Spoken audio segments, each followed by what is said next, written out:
poll that was put together. And, of course, everything kind of changes a little bit next year. We talked briefly about realignment, which the schools, the WIAA, will poll the population of the school districts and the schools themselves to determine what category, 4A, 3A, 2A, each team will play in the following 3 years.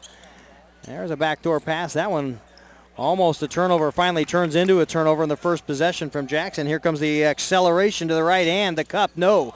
Tyler Sharp had a good look at it, couldn't get it to fall, 58-22. We enter the third quarter, and here comes Kingman out of Todd. Being guarded by Shelfout. There's the inside the arc, too. Rebound Todd. There couldn't get it to hit, but the offensive rebound, the 14th point now, Jason Todd. Shelfout coming the other way, pulls the string on a three, left it short, and it's 60-22 just underway. And right now, we joked about 100. It's a real possibility. Backdoor pass. Good look by Marcus Blake. He had Zare along that right-hand baseline and just could not quite get it there. Led him just a little bit. And it goes out of bounds for a turnover at 7:05 to go third quarter.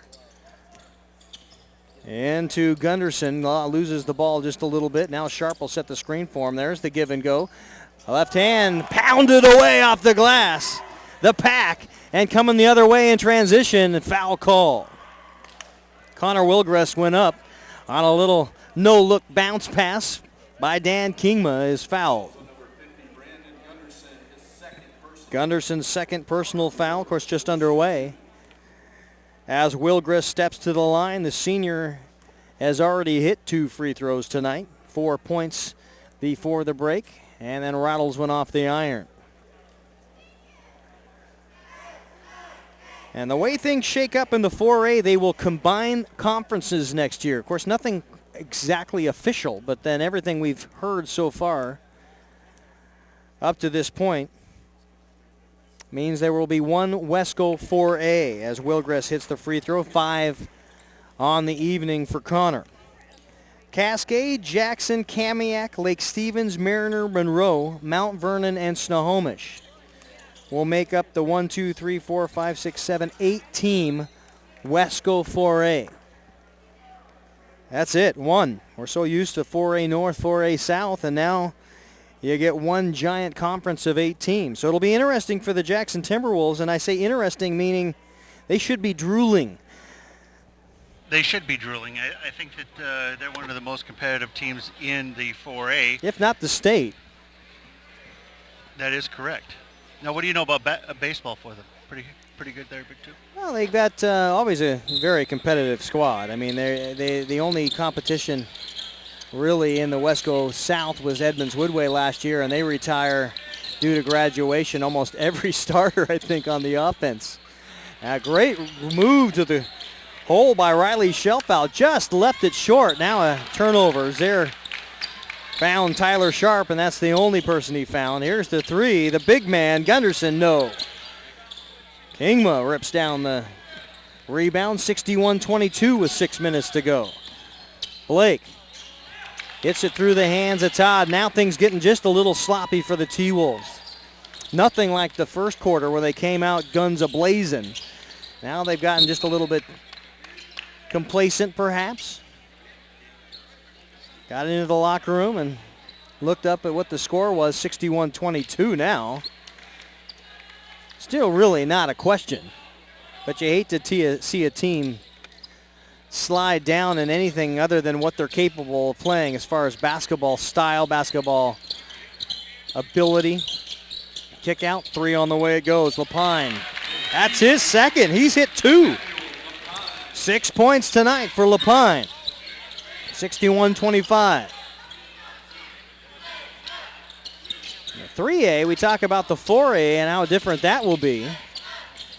The 3A dropping 3 teams down. Arlington, Edmonds, Woodway, and Linwood. 3 on the way.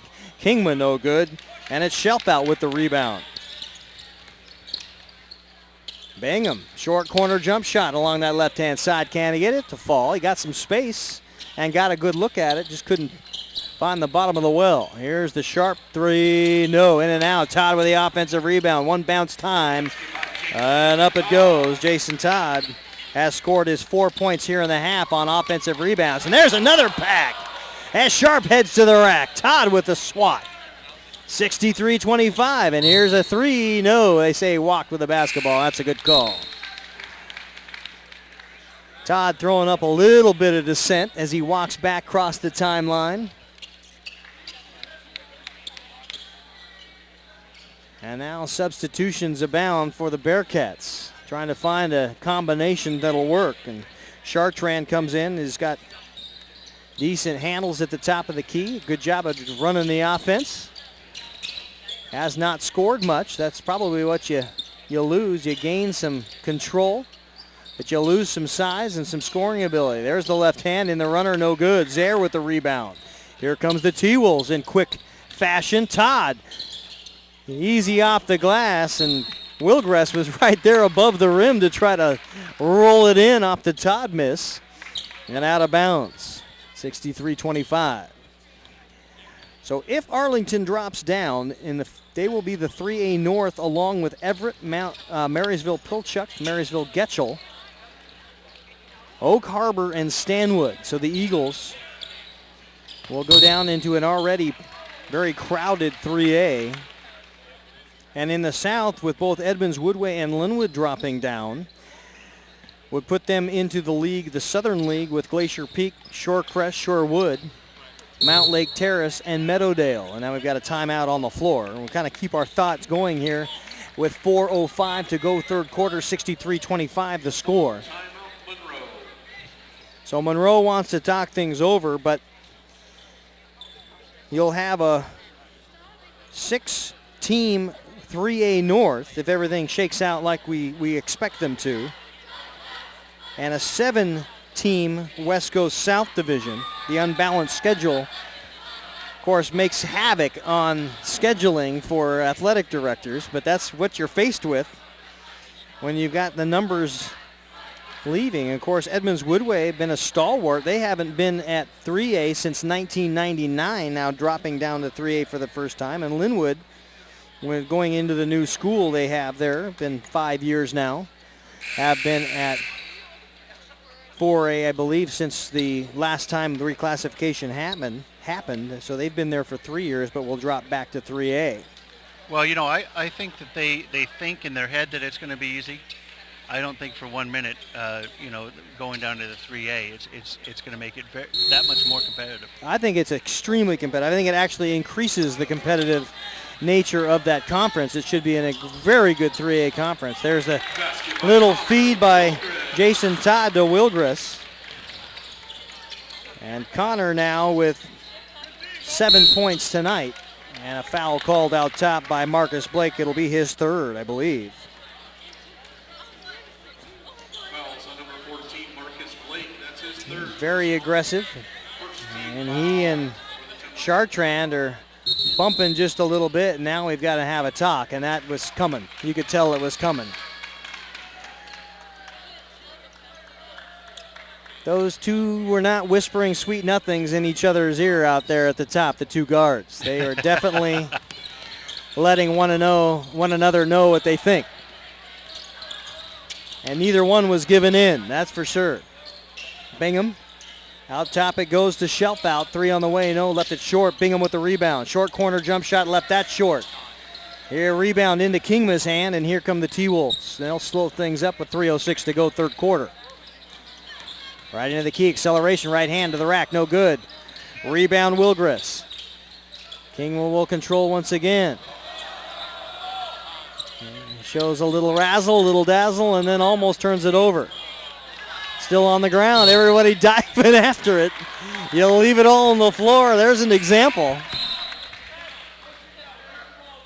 Lapine couldn't quite extend the hand to get the ball back into his reach. It almost looked like a fumble in football. He bear crawl along the turf to try to gain a possession. Down into the corner to Todd. Back top to Wilgress. Skip pass, it goes to Sharp. Todd got it into the lane, and a little easy turnaround, fall away, bank shot. And a tip as Sharp gets a hand on it. Blake gets a hand on it, and now they'll empty the bench. wholesale substitutions for Jackson. We'll try to catch you up here.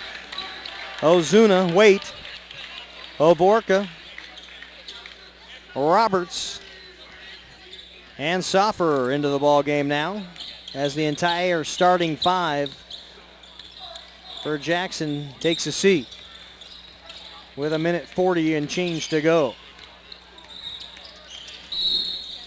And we got a foul out top. Chartrand trying to make something happen, and the senior just trying to get anything he can, the junior trying to get any energy he can muster. And now we've got substitutions abound on the other side. A lot of new faces into the ball game. Shandon Mixophone, a junior, sees time for the first moments here in the third quarter with 1:14 to go. And he'll take the shot right off the bank of the backside of the glass, the side of the glass. And now Hovorka. Roberts will take a shot at it, no good, and controlled by Witham, who's back in the ball game with those 4 fouls. Is yet to score, but has mustered 4 fouls. But he's had tough duty. You can't blame it all on him. A nice little basket by Spauman to get his 8th point of the ball game. Witham drew the Gatorade Player of the Year last year as a defensive matchup, and that's going to drive you fits. That's a tough one. Going in, you know you're going to have some trouble, and you're going to have to bang a little bit. Roberts has 5. Jackson continues to pour it on, 69-27 right before the third quarter break. Chartrand, top of the key now. Out it goes to Spauman. Now they get that up and under. Finally find a bucket down low. They had success early, and now Witham with his first points of the ball game, and they come with 7 seconds to go. Normally, Dan Kingama would be in this position. He'd stop and pop it up from about 86 feet. Hey! What do you know? Sam Soffer can do the same. Don't count me out. This sophomore drops one. Right at the buzzer. Wow. He's got 5 points, and the score 72-29 on ST.